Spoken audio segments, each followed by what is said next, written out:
Completarem el matí amb una nova aportació, en aquest cas a càrrec de la doctora Sofia Mata de la Cruz. Quan la família és alhora escola i obrador, la nissaga dels escultors Bonifaç, segles XVII i XIX. Quan li vam proposar, certament a tots en relativament poc temps, ens interessava de fer una aproximació també respecte a la família i l'art, però finalment el que ella va proposar doncs, em sembla més interessant que el que nosaltres proposàvem. És el fet d'acostar-se a una família, en aquest cas amb una família en gran part singular, de la mateixa manera que hem parlat de tota aquesta transmissió i transformació de cavalers, d'hereus i de coses diverses, en aquest cas d'una família d'uns escultors que sobretot pel nostre territori són molt importants. Ens va semblar que valia la pena fer-ho, no és acostar-se potser d'una manera tradicional a uns escultors, sinó a través del nucli de la família. Bé, la doctora Sofia Mata de la Cruz, que per altra banda és la directora del Museu Diocesà de Tarragona, que també és una companya i una amiga, va néixer a Santa Cruz de Tenerife, però amb arrels familiars al Baix Penedès, a Saifores, em sembla, no? Molt bé. Viu a Tarragona des de l'any 64. Llicenciada en Història de l'Art per la Universitat de Barcelona el 77, doctora en Història de l'Art per la Universitat Rovira i Virgili el 2001. La seva tesi doctoral va estar dedicada a la pintura que realitza a l'àmbit de l'Arquebisbat de Tarragona al llarg del segle XVI. Directora, com hem dit, del Museu Diocesà de Tarragona, professora associada al Departament d'Història de l'Art de la Rovira i Virgili i autora de diversos llibres i articles dedicats a l'estudi de l'arquitectura, l'escultura i la pintura. Per exemple, abans se'ns ha parlat d'Isaac Hermes Vermell i moltes altres del segle XV i XVIII. Penso que és una persona, per altra banda, que per tot el que es refereix al XVI i al XVII, en art doncs, és rellevant entre nosaltres i el que volem és escoltar-la, i moltes gràcies.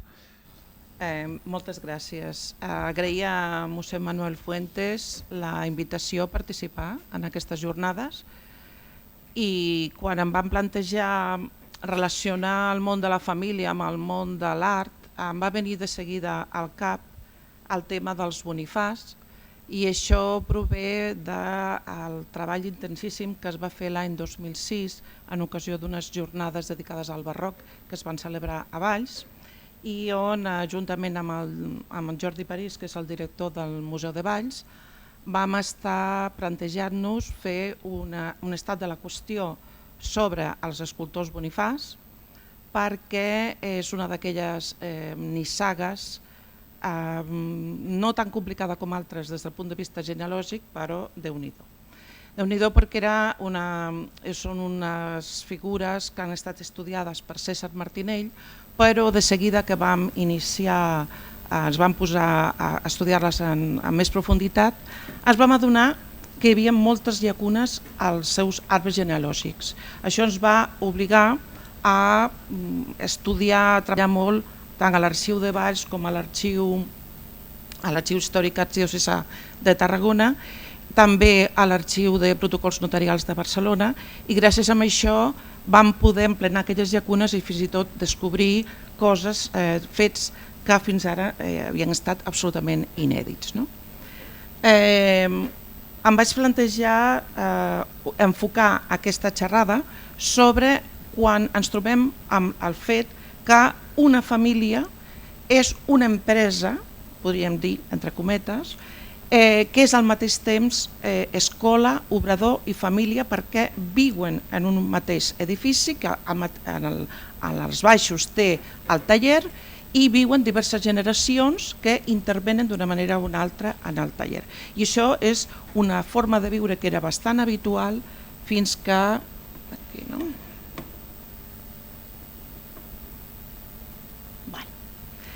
Havia estat bastant habitual o prou habitual des dels temps medievals a Catalunya. Per exemple, tenim nissacs d'artistes coneguts des del segle XIII, segle XIV, que mantenen uns tallers familiars durant generacions quan es produeix aquesta circumstància de que el taller és la prolongació de la llar.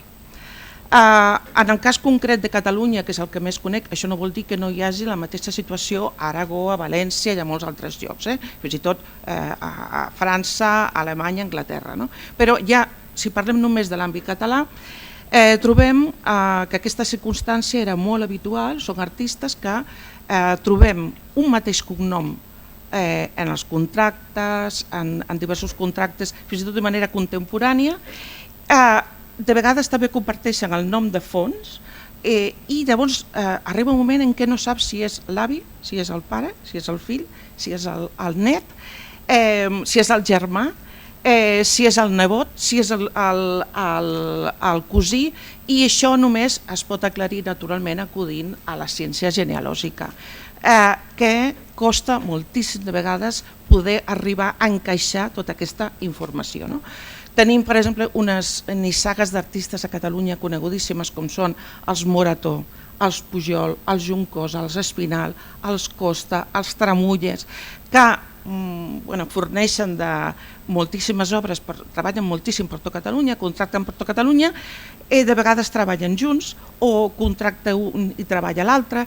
Són situacions que, si més no, han estat molt fructíferes perquè han provocat, han favorit, diguéssim, moltes tesis doctorals, molts articles a revistes especialitzades, molts llibres i moltes tesis cum laude deuen la seva assistència a aquesta situació. A més, per complicar-ho encara més, estem parlant de segones, terceres núpcies, de fills que comparteixen el primer cognom però no el segon, o tenim una mortalitat infantil, ja sabem, o al voltant de la natalitat tant de les dones com dels nens molt alta. Tot això afegeix encara més dificultat. I això pot ser un malson o un repte, segons com ho miris, per als investigadors i sobretot quan els d'Història de l'Art, que és el que les persones presents que s'hi dediquen també al tema de la història de l'art saben, el problema és quan has de fer un catàleg i atribuir-lo a un artista determinat, el problema que és poder destriar i no equivocar-te i no sotmetre's després a la crítica dels teus col·legues. Trets comuns d'aquestes nissagues d'artistes és, primer, la tendència endogàmica, la transmissió de coneixement, quan es treballa el mateix obrador i es comparteixen clients, es comparteix també models, es comparteixen gravats que serveixen de models, es comparteixen llibres de text, tractats, etc. Els caps de família, que són els amos de l'obrador, són els mestres que formen els seus fills quan encara són menors d'edat. Sempre estem parlant de fills mascles, naturalment és una època en la qual plantejar-se que una filla pot accedir a un capital, pot accedir a una propietat o a una casa si és pubilla, però en aquests casos accedir al coneixement per ser escultora són casos raríssims d'escultores i de pintores, quasi bé no en podem parlar, però són faves comptades i per tant en la mentalitat habitual del moment la filla no es contemplava de cap de les maneres com a hereva del taller. Els fills mentre estan al taller viuen sota el sostre del pare i llavors li deuen obediència i també han d'obeir els oficials que estan sota l'obediència del mestre.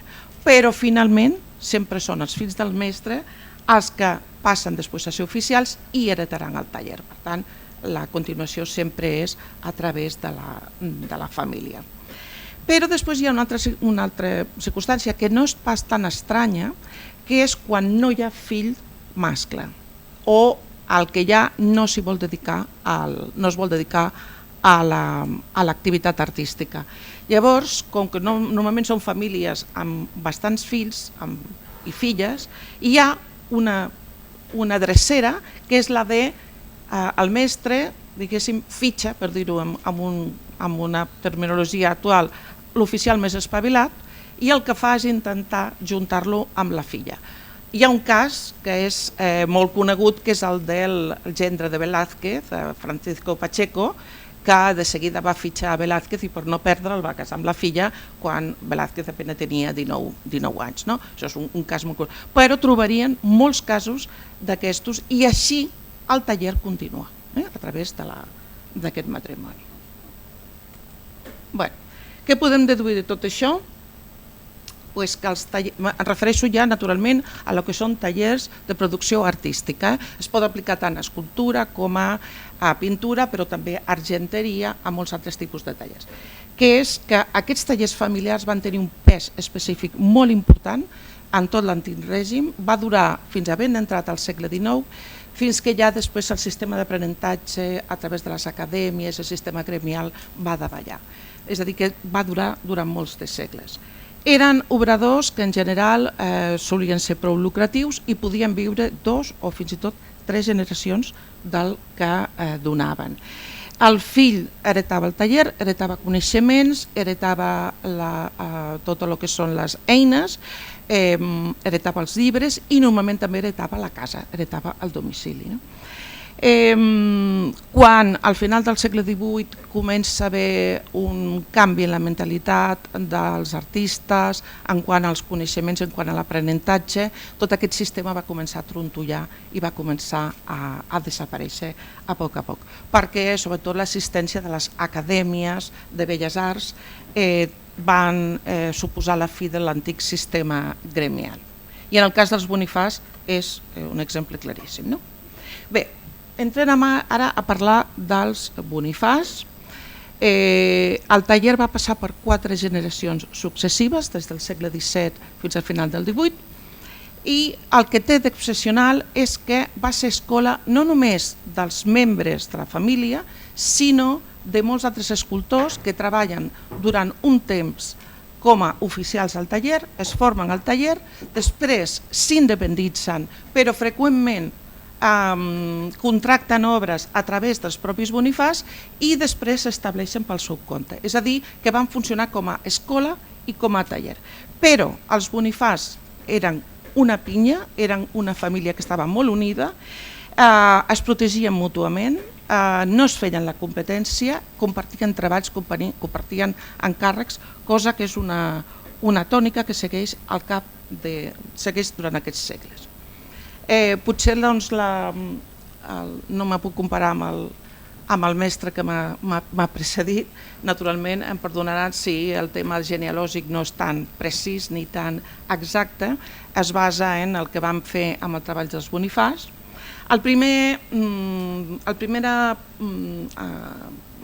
Bonifàs que es coneix és d'origen francès, es creu que podia ser de Tolosa, de Llenguadoc, en altres parts es parla de Marsella, en tot cas del sud de França. Estem parlant la segona meitat del segle XVII, una època molt convulsa a França per les guerres de religió i perquè hi va haver una crisi econòmica molt important que coincideix amb una emigració molt important de francesos cap a Catalunya, i tenim en aquest Francesc Bonifaci, que és un comerciant que s'estableix a Barcelona i que ve amb la seva esposa, que es deia Magdalena, i amb un fill, nen o adolescent. La seva esposa mor al poc temps d'arribar a Barcelona, mor l'any 1673, i al mateix any ell es casa amb una dona de Barcelona, Caterina Font. Bé, la primera generació d'escultors seria aquest nen que ve amb ells, fill de l'esposa de Francesc Bonifaci, el rebesavi, i la seva esposa també vinguda de Marsella o de Tolosa, que és conegut com Lluís Bonifaci el besavi o el vell. Se sap que no és nascut a Barcelona, ja va arribar a Barcelona però sent un nen, i es dedica a l'escultura. A més, és estrany, no sabem res dels antecedents, sabem que el seu pare era comerciant, per tant ell és una vocació o és una casualitat, o segurament va aprendre l'escultura a Barcelona, potser venia amb algun coneixement de França, tot això són especulacions perquè no ho sabem. I el que sí sabem és que es casa a Barcelona cap al 1690 amb Emerenciana Sastre i l'any 1690 Emerenciana ja ha mort perquè es documenta el seu matrimoni amb una tal Maria Àngela, que no sabem el cognom, que era de Mataró. Lluís Bonifàs està treballant a Barcelona, és un escultor destacadíssim, encara es conserva l'escultura de Sant Pau que es troba al pati de la casa de convalescència de l'Hospital de la Santa Creu. Aquesta escultura que representa l'apòstol Sant Pau és seva.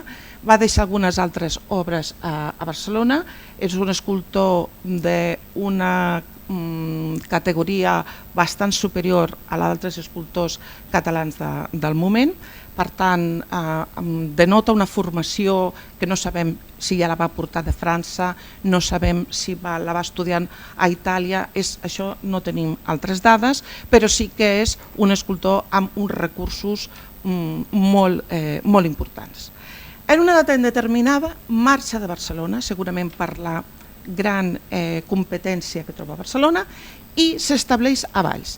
A Valls li va agradar, a Valls s'hi trobaven bé, es va establir, va muntar taller a Valls i des de Valls contracta una sèrie d'obres, per exemple a Arbeca, a la Selva del Camp, a Montbrió del Camp. L'últim treball que fa el situa a Riudoms, on està fent un retaule dedicat al Roser, i mor a Riudoms el 1697, deixant viuda i uns nens petits que són els germanastres del fill gran. Bé, aquests nens ell té, amb la primera, amb Emerenciana Sastre, havia tingut a Lluís Bonifaci Sastre, el gran, que va néixer a Barcelona en 1683, i després amb la segona té com a mínim aquests 5 fills que no sabem com es deia la mare, per tant no podem situar, s'hauria de fer un estudi molt més complet, nosaltres ens vam dedicar a l'última generació dels Bonifàs, però en tot cas tenim aquests nens, al repetir el nom del Magí, un Magí i un altre Magí vol dir que segurament el primer devia morir en néixer o a cap de poc temps, llavors al segon li van posar el nom de Magí, al tercer el nom de l'avi, etc. Bé, Lluís Bonifaci Sastre es troba en una situació, d'aquests sí que sabem coses, perquè moltes coses li va explicar el seu net i el seu net les va recollir per escrit. I per això sabem que quan el pare mor, Lluís Bonifaci i Sastre es troba a Valls amb la seva madrastra, amb els seus germanastres, no es troba bé, no està a gust, i ha perdut el pare, ja no tenia la mare de feia temps, no té el pare, no es vol quedar amb la seva madrastra a Valls i el que fa és anar a Barcelona, allà vol continuar la carrera del pare i llavors entra amb el taller, un taller molt important que era el de Llàtzer Tramulles, allà es forma i un cop format Valls li tira molt, perquè clar, ell havia viscut molt de temps a Valls i li tira molt, i el que fa és tornar a Valls quan ja té edat per fer-se càrrec del que havia estat taller del seu pare. El taller havia quedat a càrrec d'un oficial, un oficial amb el qual ell tenia molt bona relació, recupera aquest taller de Valls, es casa amb una noia de Valls, però de totes maneres, en aquest tombant, en aquests principis del segle XVIII, pensa que potser a Valls no tira prou i que ell sap que a Barcelona hi ha més oportunitats. I el que fa és que el 1711 agafa la família, agafa la dona i se'n va a Barcelona, s'estableix pel seu compte, arriba a assolir una posició destacada, però li toca viure el tema del setge, va ser una època molt dura. Sabem, per exemple, que va arribar a formar part de la Coronela, que era aquella espècie de regiment civil dels civils de Barcelona, si no m'equivoco, i un cop passada ja l'època del setge, després de 1614, el que decideixen és tornar ja a Valls definitivament, i llavors el taller agafa molta nomenada, venen oficials, gent molt bona, que ells els forma molt bé, i al mateix temps estarà formant els seus fills i els seus nets. És en aquell moment el moment de gran plenitud d'aquest taller, perquè realment s'ha de dir que Lluís Bonifaci Sastre era un escultor extraordinari, si hem de jutjar les obres que han quedat, de les quals malauradament Només queden uns pocs exemples perquè el podríem dir el tornado de la Guerra Civil va ser especialment crudel a la nostra terra amb el barroc. És a dir, que la immensa majoria de les obres de Lluís Bonifaci Sastre desgraciadament les coneixem per fotografies en blanc i negre perquè moltes van acabar a les flames al juliol del 1936. Però sí que s'han conservat prou documents com per saber que va treballar al mateix Valls, a la Cartoixa d'Escaladell, al Monestir de Poblet, la Guàrdia dels Prats, Riudoms, la Pobla de Cérvoles, Riu de Cols, Tarragona, Reus, Vallmoll, etc. Va ser un taller molt prolífic. Hem de pensar que funcionen aquests tallers, que hi ha al cap del taller el que firma el contracte, però el que realitza amb les mans les obres són els oficials i els aprenents, i que el cap del taller és el que normalment fa les parts més compromeses, que són el disseny, els rostres, les mans i alguns detalls. Això explica aquesta fabricació intensíssima. Una de les obres que sí que s'ha conservat és la caixa de l'orgue de la Pobla de Cérvoles, que més ha estat recentment restaurada. O els hi passo, perquè a mi és que a vegades me fa tanta pena, els hi passo una de les fotografies d'una de les tantes obres que van desaparèixer el 1936, que és aquest retaule de les ànimes de l'església de la Guàrdia dels Prats, i de les altres es conserven alguns fragments dispersos. Malauradament és la cantinela que sempre hem de repetir els historiadors de l'art referent a aquesta època. Bé, aquí hi ha una cosa curiosa perquè ell, la seva esposa, ja he dit, la primera esposa es deia Maria Anglès, era originària de Cabra del Camp i es van casar i ella va morir a Valls el 1744. Quan nosaltres estàvem fent la investigació sobre els Bonifats el 2006, vam haver d'anar a l'Arxiu de Protocols de Barcelona i buscant una altra cosa em surt que Lluís Bonifaci Sastre tenia el que podem dir un lío a Barcelona amb una senyora que era un lío, era una senyora que era viuda per tres vegades i que jo crec que ja la cosa venia de quan ells vivien a Barcelona i ell la visitava, anava sovint a Barcelona en qüestions diverses i el que devia passar és que la visitava i arriba un moment que potser la senyora li va plantejar, quan ell es va quedar viudo, la senyora Maria Brau li va plantejar la qüestió, li va dir o caixa o faixa i llavors es van casar. Es van casar amb la posició contrària de tota la família, que ja devien tenir informacions i que de tal manera que el net mai no ho va consignar per escrit, és a dir, explica tota la genealogia, però aquest matrimoni del seu avi, el segon matrimoni, no l'esmenta, es va enterar per casualitat. Bueno, són coses, són normals, són a vegades aquests noms, però no deixen de ser persones com nosaltres. En tot cas, va morir bastant aviat aquesta senyora. Del primer matrimoni, amb ella no, amb la viuda ja no va tenir fills, perquè a més ja eren grandets tots dos.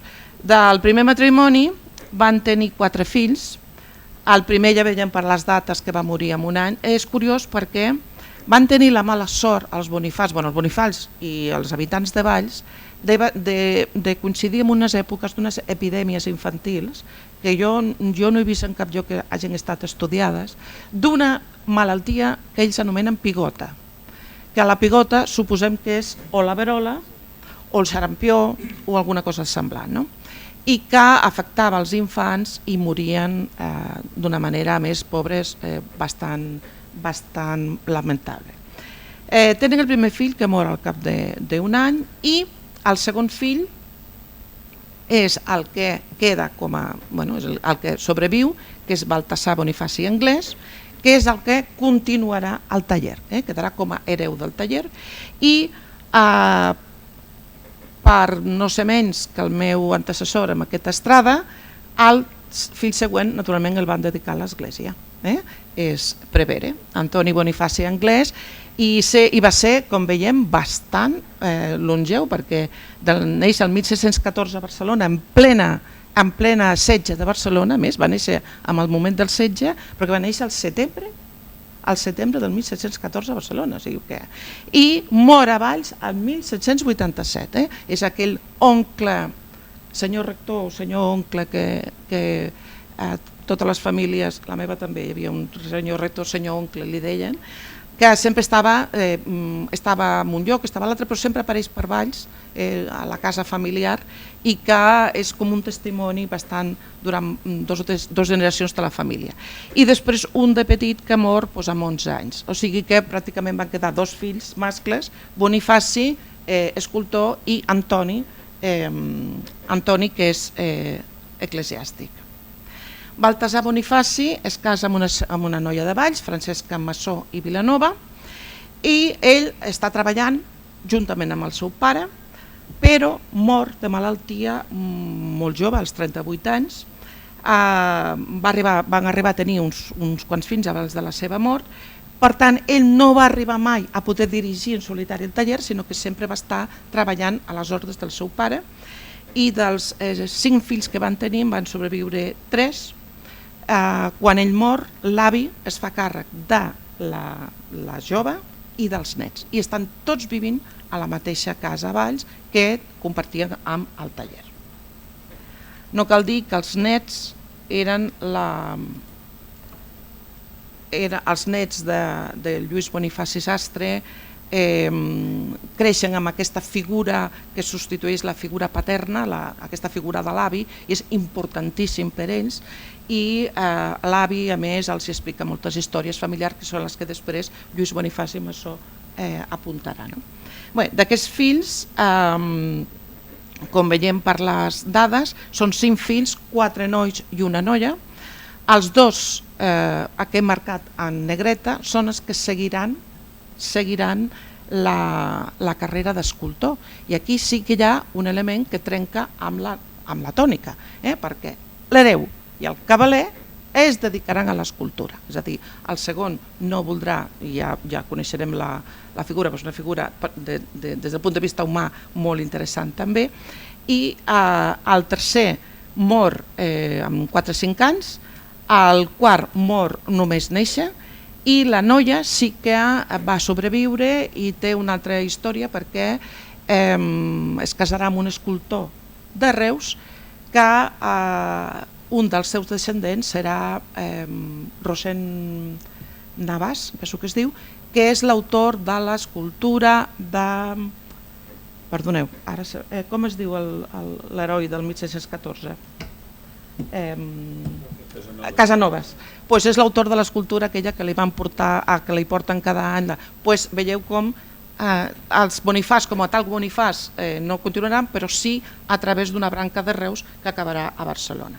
Si més no, també són coses curioses, i que això ho vam descobrir fa un temps fent l'estudi precisament d'aquests escultors de Reus. Van trobar que l'àvia era Francesca Bonifaci Massó, que es van quedar molt sorpresos. Lluís Bonifàs i Massó és, diguéssim, una figura senyera de Valls, tots ho sabem. Aquí tenim un suposat retrat fet en el segle XIX, un retrat que, per cert, es veu que li van haver de canviar el rostre perquè no estaven d'acord amb la fisonomia que l'havien posat primer, i el pintor va haver de fer un pentimento i tornar a pintar perquè li deien que si el nas era més llarg o si la cara era més ampla, i al final ho va haver de fer així. Lluís Bonifàs és el retrat que crec que figura a l'Ajuntament de Valls, a la Galeria de Fills Il·lustres. Lluís Bonifaci Massó, nascut a Valls, podríem dir, és l'escultor. És difícil dir del besavi, de l'avi i de Lluís Bonifàs quin dels 3 podria representar. Jo crec que és una línia de continuació. Podríem dir que és l'excel·lència de l'escultura a Catalunya en el segle XVIII, amb un nivell altíssim, reconegut fora de Catalunya, com també veurem, amb molta distància de l'obra d'altres escultors que també són coneguts però no es poden ni comparar. És un escultor amb certa influència de l'escultura berniniana, no cal dir-ho, l'escultura italiana d'arrel berniniana, però també de l'escultura francesa. Tenen sempre aquesta mena de connexió amb el seu origen francès i, per exemple, ara em surt una miqueta del guió, però amb molta de les parts decoratives, el rococó francès, la rocalla, el tema, tot això apareix en objectes tan humils com pot ser una sacra procedent d'un dels altars de la catedral, en la qual la talla és una talla d'un sabor francès que sempre es parla d'aquesta delicadesa. En fi, ara no faré la glorificació perquè no és un moment, estem amb el tema de la genealogia, però sí que estem parlant d'un personatge molt, molt destacat. Lluís Bonifaç i Massó es casa amb Maria Miracle, que era de Valls. Van tenir 6 fills. Dels 6 fills només sobreviuen 3, 2 noies i un noi, que aquest va ser el que va dir prou, que ell no continuava amb el taller, i aquí es para, no el cognom Bonifaç, perquè encara continua el cognom Bonifaç a Valls, fins i tot hi ha una botiga que posa Bonifaç, si no m'equivoco és una botiga dedicada a tema d'eines, joguines, però havia sigut una botiga d'eines o no sé què. Bé, encara continua, però ja aquest fill ja va dir que no continuava. Bé, no em resisteixo a passar algunes de les obres, fer una miqueta de seguiment. És l'escultor més conegut, no vol dir que sigui el millor, però sí el més conegut de la nissaga, sobretot arran dels estudis que va fer l'arquitecte vallenc Cèsar Martinell, que hi va dedicar molt de temps, i una cosa molt important, que va reunir un arxiu fotogràfic realitzat abans de la guerra, de moltes obres dels Bonifaç, que tenia la seva filla Maria Martinell i que va donar al Museu de Valls, i que gràcies a això vam poder conèixer obres que fins i tot eren inèdites en el catàleg de l'escultor. Com ja hem dit, es va formar al costat del seu avi, ja de molt jove comença a destacar. Se dedicava fonamentalment a l'escultura, però també feia pintura decorativa, o sigui que tenia un concepte molt ampli del que és un taller, no només escultura, sinó tots els encàrrecs que rebien els portaven a cap. I també formava els seus col·laboradors, els oficials que treballaven com a escultors, però altres com a fusters, altres com a dauradors, etc. Tota la gent que treballava amb ell acaben sent noms coneguts i destacats del món artístic català del moment. Però, sobretot, una de les coses més destacades en aquell moment és que és el primer artista català que entra com a acadèmic de mèrit de la Real Acadèmia de Belles Artes de San Fernando a Madrid.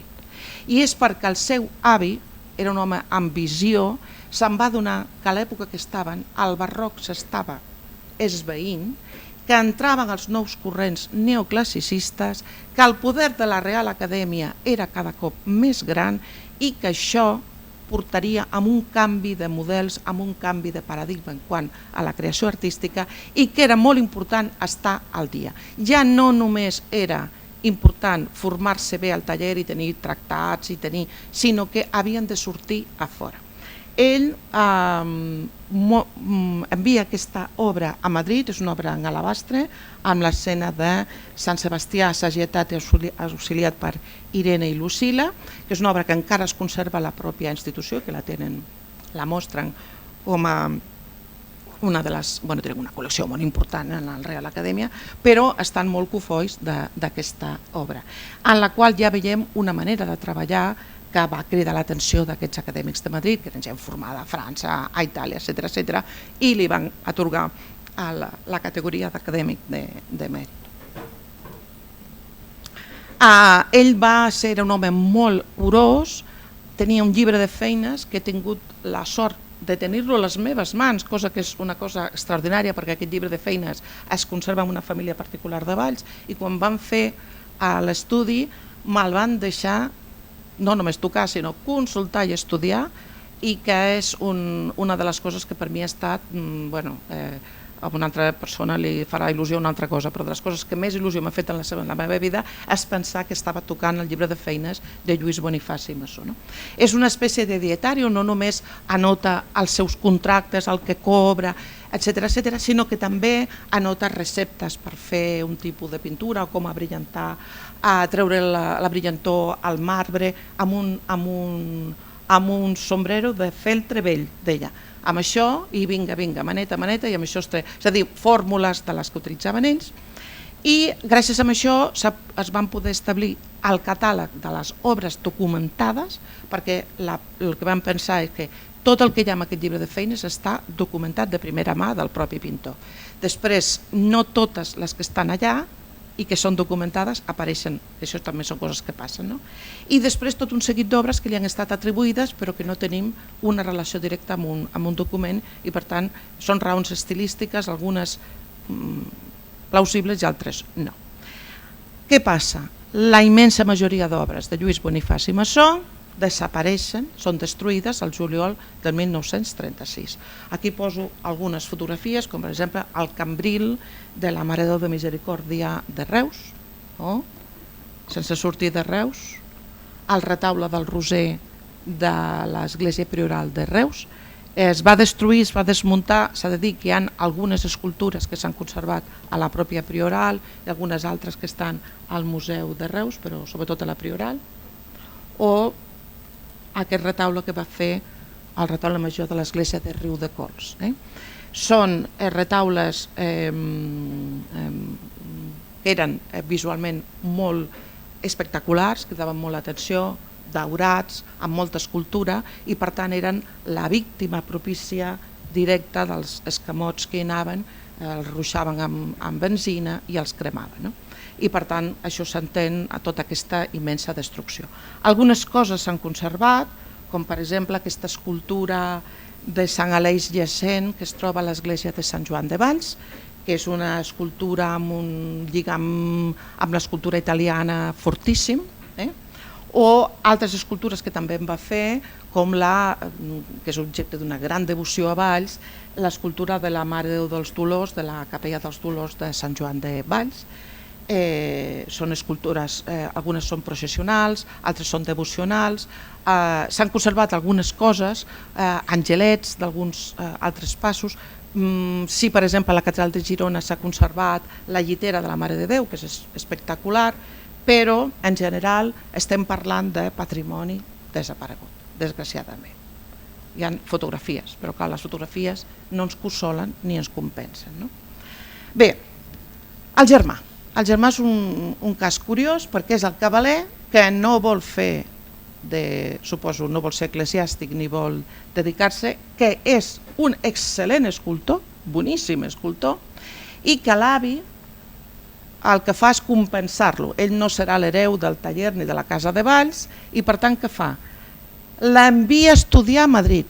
L'envia a estudiar a la Real Acadèmia de Belles Arts de San Fernando. Allà rep una formació durant 2 anys.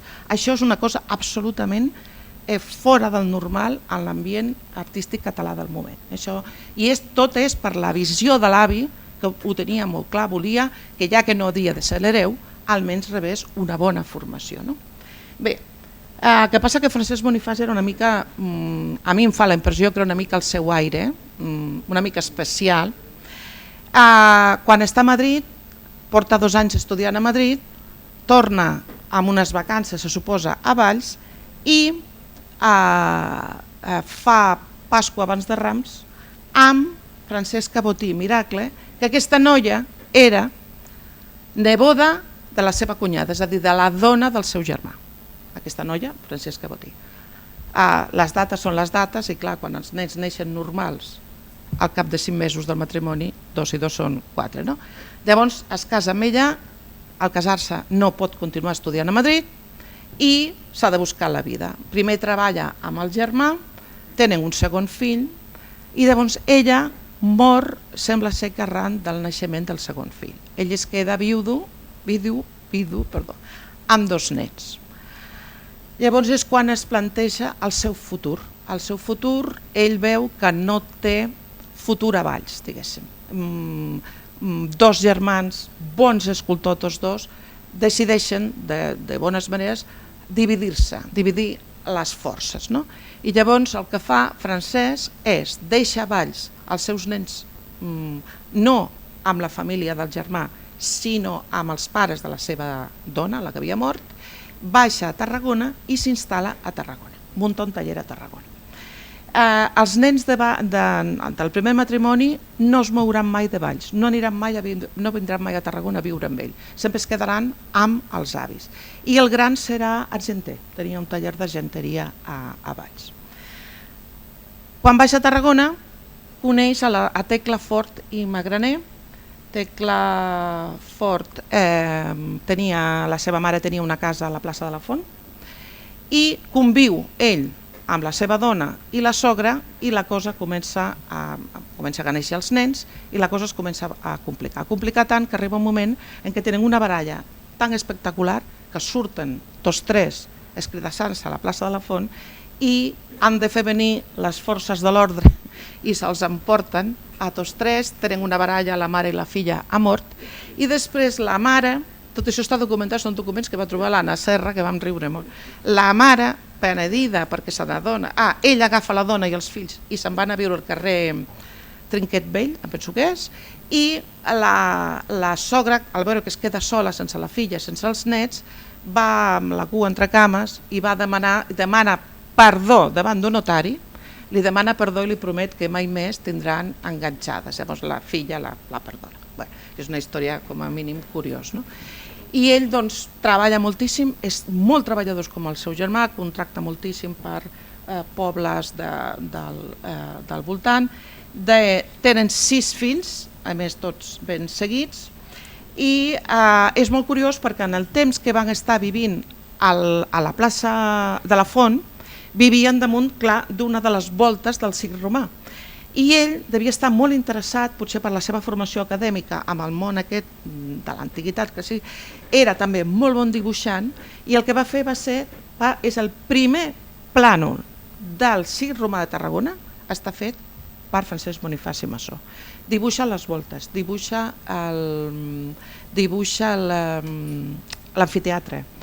És a dir, és un home de tal manera que a l'Espanya Sagrada del padre Enrique Flórez li encarrega els gravats i són els que surten al volum 24, surten alguns gravats signats per Francesc Bonifaç. I té altres gravats, per exemple, quan va morir no sé quin personatge de la realesa, que van fer com un túmul d'aquesta arquitectura efímera, ell, per exemple, fa un gravat molt ben fet del túmul, etc.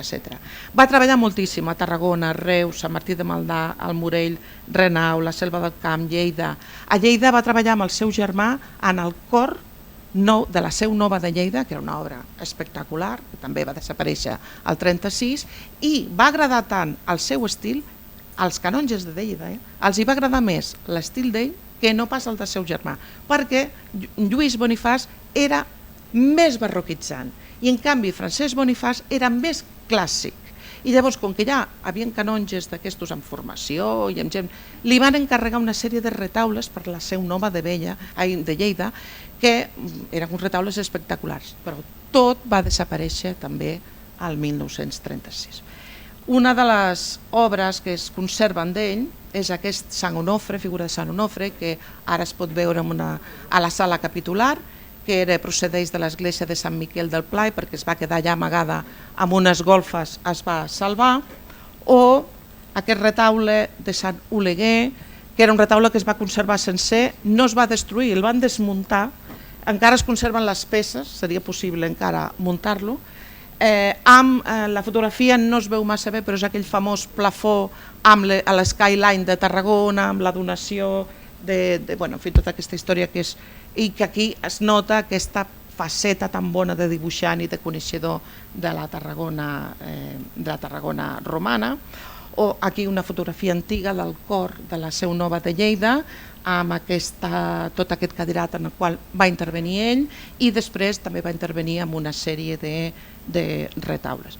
Retaule sencer es conserva, per exemple, aquest de la Capella del Santíssim de Tarragona, entrant a mà dreta, és el primer altar, és el retaule de l'altar dedicat a Sant Agustí, i aquí els hi passo un gravat, és un dibuix, el dibuix és de Francesc Bonifàs, on es mostra les grades de l'amfiteatre romà de Tarragona tal com es trobaven a final del segle XVIII. Clar, aquí hi ha hagut intervencions successives, etc. Però si més no, tot això és una documentació, és una joia per lo que és la història de Tarragona. Jo soc molt complidora i molt obedient i a mi em van dir 3/4 d'hora, després me trobo que m'havies donat una hora, però bueno, estem a punt d'acabar, més ja ha sigut un matí molt intens, jo m'ho vaig creure. Bé, com a conclusions podem dir que en general aquests obradors passen als fills primogènits, als mascles, que són els que reben la formació. Els altres, de no ser això que passa, que el primer ha mort o el que sigui, no tenen oportunitat. Això veiem que es trencarà quan arriba al final del segle XVIII, però fins llavors aquesta era la tònica. Segon, l'aprenentatge dels fills està a càrrec del cap de família, que és alhora cap de taller. I quan vull dir aprenentatge, vull dir que els fills aprenen també a llegir i escriure de mà del pare, no així les filles, perquè per exemple la dona de Lluís Bonifàs i Massó no sabia llegir ni escriure, cosa que era normalíssima en les dones d'aquella època, perquè en què sabessin costura ja en tenien prou. Al final del 18 els Bonifàs entenen que els temps han canviat, entenen que és necessari adaptar-se a aquests canvis, que necessiten una formació acadèmica i que això és molt important per sobreviure. El que passa és que després, per les circumstàncies dels descendents que no van voler continuar, això ja no va poder tenir futur. És molt interessant una cosa que quan em parlaven de les doctores Sant Martí i companys, quan parlaven dels inventaris, nosaltres vam tenir la sort, el Jordi Barijó i jo, de trobar l'inventari de la casa, l'inventari post-mortem de Lluís Bonifàs i Massó. I quan elles parlaven es recordava que realment és una cosa molt sucosa, molt xafardera, perquè és una visita virtual en una casa. Comencen des de l'entrada i te van fent una visita virtual, t'ho van explicant tot. Hi ha un parell de coses que a mi sempre m'han cridat l'atenció d'aquests inventaris. Primer és la minuciositat,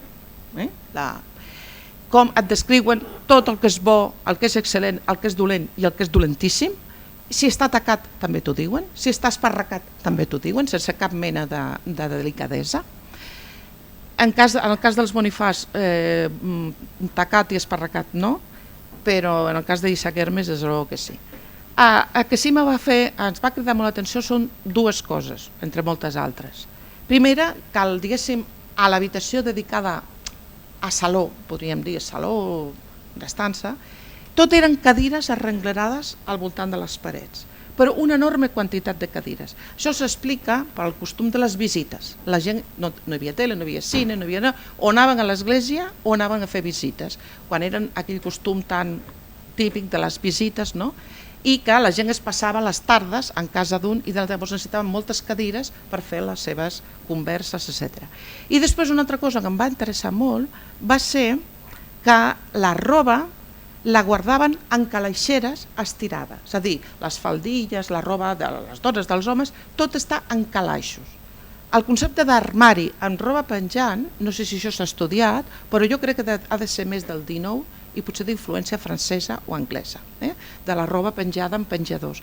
La gent guardava la roba i les peces de roba també la gent guarda per un costat les mànigues, per un altre costat les faldilles, per un altre costat els cossets, és a dir, eren peces intercanviables. És curiós perquè el que ens imaginem tipus Versalles no era així ni molt menys, sinó que la gent aprofitava molt les robes, passaven segurament de generació en generació, sobretot les de mudar, etc. I que les dones, fins i tot si anaven molt mudades, totes portaven davantal, ni que fos de seda o de gasa. Això també era una prenda no no de cuina o de netejar com associem ara, sinó que formava part de la indumentària habitual de les dones del moment. Bueno, jo recordo coses d'aquestes i comentàvem abans amb la doctora Companys del detall de que sempre a les cuines hi ha penques de bacallà penjades. No? El bacallà era un aliment primordial, no? I a totes les cases tenien el rebost, tenien aquestes penques de bacallà, no? Que jo encara recordo quan era petita que els pagesos menjaven cada dia bacallà, bacallà amb tomàquet, era el que menjaven sempre, perquè era, doncs, potser era molt més barat que la carn i molt més assequible, no com ara. No? Bueno, en tot cas, també és molt interessant quan ens descriu el taller amb totes les eines, amb els dibuixos, amb els gravats que ell utilitzava, amb dibuixos fets per ell, tot això és i ens va ajudar molt fins i tot a identificar alguns elements que es guardaven al Museu de Valls, de poder-los posar en relació directa amb l'escultor Bonifàs. No? El fet de que tots els germans es dediquessin a l'escultura va ser una cosa anòmala i coincideix justament amb aquest últim moment, gloriós moment de la dinastia dels Bonifàs. L'obrador van vendre les eines, la viuda i el fill, la casa la van desmuntar i sí que queden descendents a Valls, però aquesta eclosió magnífica de 4 generacions doncs es va finalitzar a principis del segle XIX. No obstant, es van deixar el record i totes les obres que van deixar, que podem dir que va ser és un dels elements més importants de la història de l'art català d'aquests segles del barroc. Per part meva, ja està. Moltes gràcies.